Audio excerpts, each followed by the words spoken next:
ये कहानी एक कदीम गांव नूर नगर की है, जहां दो आदमी इतर बेचते थे।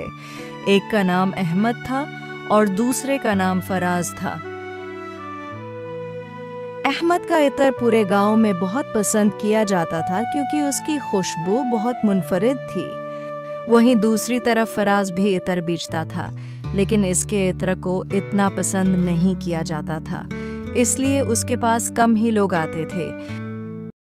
अहमद के घर में उसकी बूढ़ी माँ, एक बीवी और दो छोटे बच्चे थे।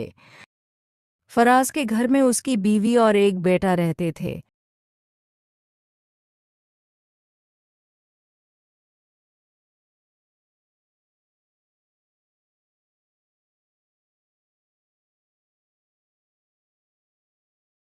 आगे आप और आपका मूड कुछ खास नहीं लग रहा। क्या कोई परेशानी वाली बात है? अरे यार, बस किया बताऊं। अहमद की इतर गांव वालों को इतनी पसंद आती है और मेरी बनाई हुई इतर कुछ खास पसंद नहीं करते। ऐसा क्या डालता है अहमद उसमें? जी हाँ, सही बोल रहे हो आप। मैंने भी देखा है, इतना रश लगा रहता है उनके पास। सब लोगों को उनकी इतर की खुशबू बहुत पसंद आती है। आप कहो तो मैं उनकी बीवी से पूछ लूं। उनके घर तो मेरा आना जाना लगा रहता है। नहीं, रहने दो। कोई जरूरत नहीं है उनसे पूछने की। ठीक है, जैसे आपकी मर्जी।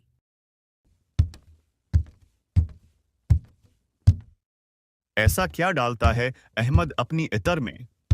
ये राज मैं जानकर रहूंगा।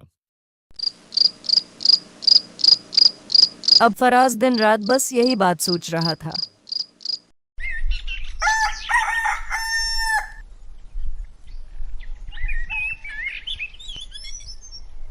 आज तो मैं पता लगा कर रहूंगा कि अहमद अपने इतर में क्या डालता है।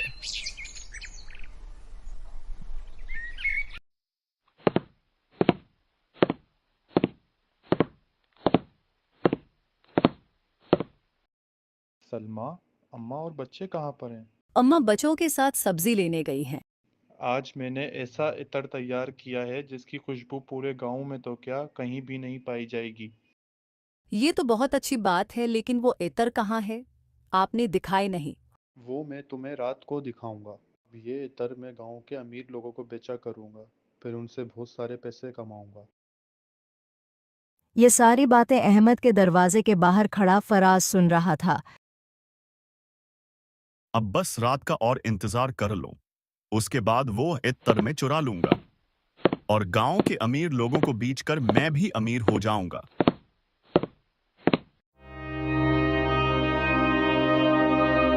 मौका देखते ही फराज ने वो इतर चुरा लिया।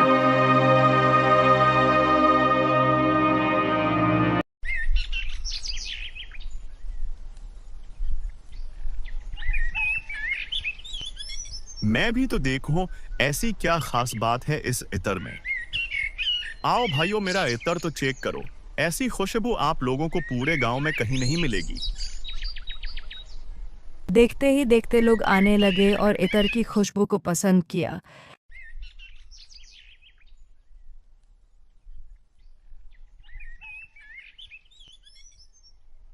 अगले ही दिन सब कुछ बदल चुका था। मैं तुम्हें अपना दोस्त नहीं मानता। बस तुम्हें लगता है कि मैं तुम्हारा दोस्त हूँ। तुम्हारे जेवर मैंने ही चुराए थे और मैं तुम्हें वो नहीं देने वाली। सब लोग आपस में एक दूसरे से लड़ रहे थे। मुझे तो लगता है ये सब फराज के इतर की वजह से हुआ है।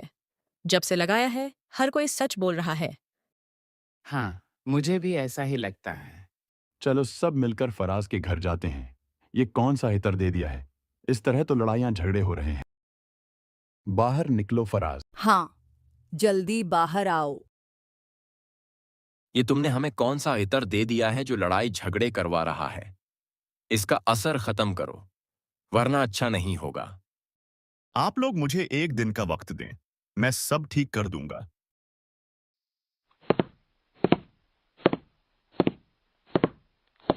अच्छा हुआ अहमद भाई, तुम मुझे यहां मिल गए। मुझे माफ कर दो, मैंने तुम्हारा इतर चुरा लिया था। अब गांव वाले मुझे मारने की धमकी दे रहे हैं। तुमने उसमें ऐसा किया डाल दिया है जो लोग मुझ पर गुस्सा कर रहे हैं। अहमद ने फराज को बताया कि उसने सच बुलवाने वाला इतर बनाया था, लेकिन उसे खुद भी नहीं मालूम था कि ऐसा हो जाएगा। उसने फराज को इतर चोरी करने पर माफ कर दिया था और एक ऐसा इतर बनाया जिससे सब कुछ पहले जैसा हो गया था। इस कहानी से हमें यह सबक मिलता है, चोरी चाहे छोटी हो या बड़ी, ईमान और इज्जत दोनों को खा जाती है।